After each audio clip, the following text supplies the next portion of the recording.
Hello, English learning community.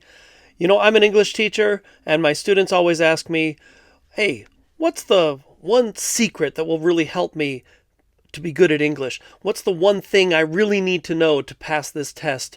And the truth is, there's no answer to that. There's never just one secret or one thing.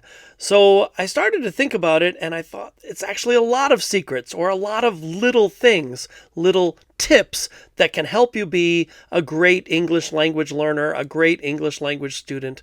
So I'm going to try to present those tips to you. I'm going to present the 500 English super tips, the things that you can really use to get ready for English, to be ready for your next English test, your next English conversation. Let's get into our super tips. We've got 500 of them to do, so we'd better get busy. Today is tip number 1. All right, our very first English language super tip. And there's no place better to start than with the verbs. So for tip number 1, let's do verbs. Verbs, action words. When we talk about those action words, there are 5 really important verb forms that we need to know. And here's the great news. The number is 5, not 10, not 20. You only need to know 5 verb forms. And I'm not saying that we're just going to ignore all the others. I mean, that's it. There is no number 6. There's no number 7. Let's learn these 5. Today, we'll do one English tip today. At the end of our tip, you will know all 5 forms. Let me give you some names for the 5 forms. And they're not exactly difficult. We're going to call them verb 1, 2, 3, 4, and verb 5. So, pretty easy names. Now, there are more difficult names available. English teachers use more complicated names, but these are the names I think we should use in our tip videos. Verb 1 to verb 5, the 5 English verb forms. Let's start with verb 1. Verb 1 is the basic form of the verb, okay? And by basic, we mean something like regular, just the normal, boring, regular form of the word. It's also the starting form. It's where the verb begins. So think about oh, look at this, congratulations, a new baby, what a happy day. When a new baby comes into the world, that's a verb 1. Okay? Verb 1 is like a new baby. It's where we start. It's where we begin. It's how we bring the verb into the world. So verb 1, let's get some examples of verb 1. My favorite verb in English, to play. All right, play is verb 1. Look at the spelling. P-L-A-Y, finished. There's nothing else. It does not have any ending at the back part is empty. So play is verb 1. It's a basic form of the verb. Here's another one, a very important one for us. Study. Study is verb 1. It's the basic, regular, simple form of the verb. We start with study. Here's another one, eat, right? I do not understand this picture. She's dressed for the nightclub, standing on a tennis court, eating breakfast cereal. But anyway, the picture aside, the verb eat, I do understand. Eat is verb 1 because it doesn't have any ending on the verb. That's a basic form of the verb. Here comes another one, defenestrate. I'm sure you use this word every day. As we see in the picture, well, we better do a quick vocabulary check here. Here's a vocab check. Defenestrate, to throw someone out of a window, or to throw something out of a window. Something like, for example, an armadillo, okay? So he will defenestrate that armadillo. He will throw it out the window. All right. Defenestrate is a basic form of the verb. It's verb 1. Here are our verb 1s. Okay. Let's move forward. Let's do verb 2. Verb 2 is super important in English because we use verb 2 to talk about the past. Verb 2 is our past tense verb. And in English, we love to use past tense. It's also called the simple past, all right? You can call it the simple past tense using verb 2. Look at this old-timey photo, this family from, I don't know, 100 years ago, 150 years ago. This old family, you know who could join this family? Verb 2 could join this family because verb 2 loves the past. Verb 2 belongs to the past. Let's get some verb 2 examples. Remember, we start with verb 1. I called it the basic form, but I also called it the starting form. Begin with verb 1. All right, play, and just add ed.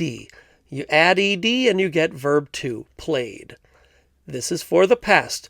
Today I play. Yesterday I played. Let's do another one. Remember we did study? There's our starting form, study. Let's change it to verb 2, studied. A little bit more difficult because the letter Y changes to I, but otherwise it's the same. Just add ed, you get verb 2, and studied is for the past. Another one we did was eat. Now, eat is a little bit tricky. It becomes ate. Okay? We don't add ed. We have an example of crazy English. There's so much crazy English. That's kind of the cute way to say it. The English teacher would say the irregular verbs. But what's the meaning of irregular? It means crazy. Okay? So that's crazy English. We don't say eated. We say ate. But let's get to our defenestrate. Come on out here. Verb 1, defenestrate. Let's change it to verb 2. This one is back to the normal style. Just add ed. Defenestrated. Defenestrated. So verb 2 is for the past. Usually we make verb 2 with ed. All right. Let's get verb 3. Hey, you know what? We've got some good news about verb 3. Verb 2 and verb 3 are twins. They are the same. They are matching. They look identical to each other. So verb 2 and verb 3 are twins. They are the same. Except, look at our picture. You know, those two girls really do look the same. They really are twins. But sometimes one twin adds a little different style. One twin is a little different. That's the style with verb 3. It is verb 2's twin, but sometimes a little different. Okay? Look out for that sunglasses and beard and goatee. Look out for that small difference. Some examples. Let's get verb 2 back here again, right? That was played, right? They played soccer yesterday. Let's go to verb 3. It's also played. They are twins. No problem there. Keeps it easy for us. Verb 2 was studied, I-E-D, studied. Guess what verb 3 is? It's also studied. They are, you got it, twins. Right? And we also had ate. Well, guess what verb 3 is? It is also, sorry. It is not a twin. Okay, this one is a little different. It's wearing the glasses. It has grown a beard. This is not identical, not totally the same. We change for verb 3 to eaten. Now, do you notice the word ate is still there? A-T-E. So they are still twins, but one twin is a little different from the other. Verb 3 is eaten. Crazy English back again. If we move on to defenestrate, it gets a little bit easier. Verb 2 was defenestrated. Verb 3 is defenestrated. Once again, they are twins. No problem there. Okay, our verb 3 examples: played, studied, eaten, and defenestrated. Look at the endings. Lots of EDs. That means they are twins with verb 2. A lot of ED, ED, ED. But what's different? Ate becomes eaten in verb 3. Verb 4. Verb 4 is a nice, easy one. It is never crazy English. It is never irregular because verb 4 always ends the same way, ing. You know, English loves ing. It can be a verb, but it can also be a noun. It can also be an adjective. We love ing. If it's a verb, it is verb 4. All right. We call this the present participle. At least English teachers love to call it the present participle. We also call it the present progressive. We say it creates the present progressive tense, or it creates the present continuous tense. Hey, why do we have two names for the... Okay. Yeah, we have two names for it because British people call it present continuous. That's your British English name. But in American English, we call it present progressive. Actually, I don't care about those names. You should probably ignore those names. All you need to care about is verb 4 means ing. ing is the key, whether you are in England or Scotland or Wales or South Africa or Australia, New Zealand, the United States, Canada. Wherever you go, ing is verb 4. Let's start with verb 1, our starting form, play. Let's make it verb 4. Add ing. Oh, easy peasy. Verb 4, playing. Let's bring up study. Verb 1 was study. Let's make verb 4, add ing, studying. Easy peasy. Verb 1 was eat. Oh, eat, ate, eaten. It was a crazy verb, but suddenly it becomes easy. Verb 1 is always going to be eat. Verb 4, just add ing. Verb 4 is eating. Okay. And finally, defenestrate. All we need to do is add ing. One small note, we will take away the last e, right? Kill the last e and make it defenestrating. Throw out the window, defenestrating. Okay. There is our verb 4 group. And now on to our last verb form. Our last one, we only have 5. So verb 5. And this one, verb 5 is important because it's where we add the S. I'm sure you've seen this in English. Sometimes we add S at the end of a verb. We do that with verb 5. We do it for things like she, or he, or, you got it, he, she, it. Okay, he, she, and it, she, he, and it. These are our third-person singulars. This is when we add S at the end of the word. Okay, look out for a he, she, or it and add S. That's verb 5. So let's bring up a verb 1 here. How about play? Look at this little guy. He's ready to do some baseball. He will play baseball. If we use the he, we need to add the S. So verb 5, he plays. That's all, because we're using he. Let's do a she.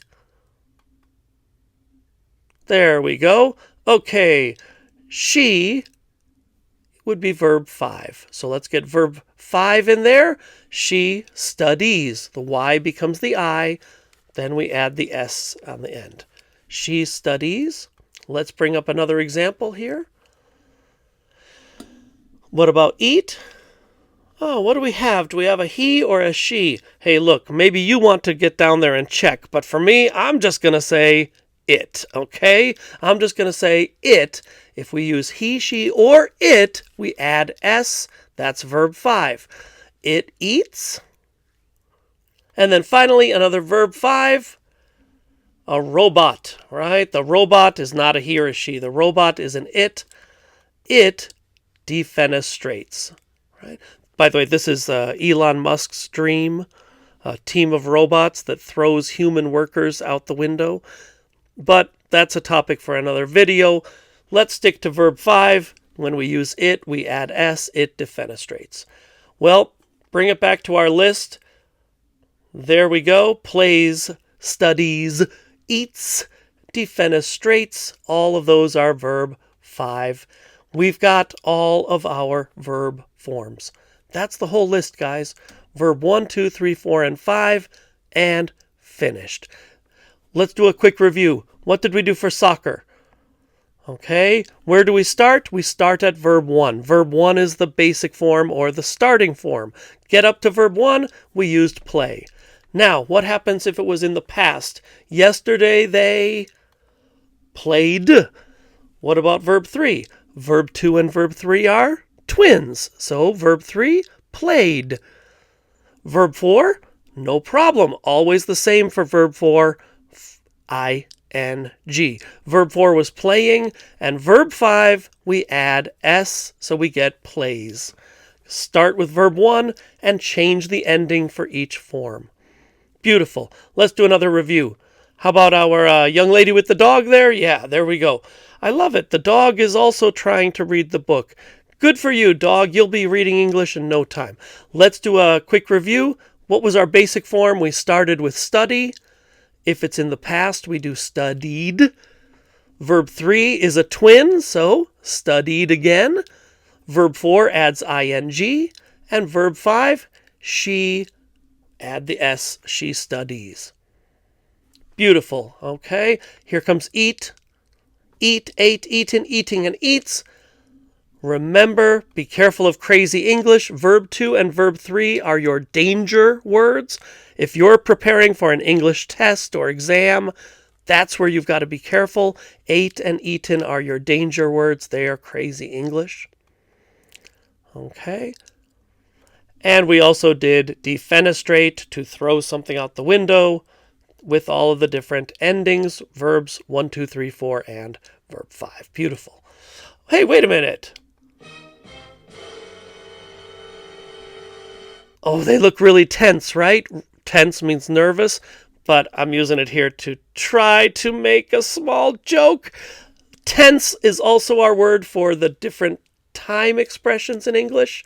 I want to just mention one extra point here. Verb 1, 2, 3, 4, and 5 are great because they are also the names of the tenses in English. Verb 1 is the simple present tense. Verb 2 is the simple past tense. Verb 3, what we call the past participle, creates the present perfect tense. Verb 4 is called the present participle.